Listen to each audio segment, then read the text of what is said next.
कोनवा वाला घर मिलल खटियवा मिलल टूटही, कोनवा वाला घर मिलल खटियवा मिलल टूटही, कोनवा वाला घर मिलल।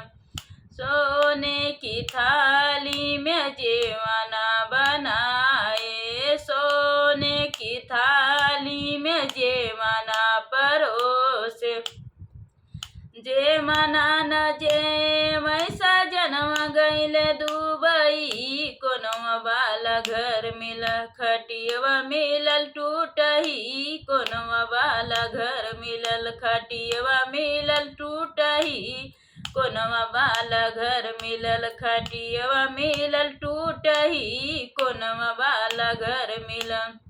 खटियवा मिलल टूटही, कोनवा वाला घर मिलल।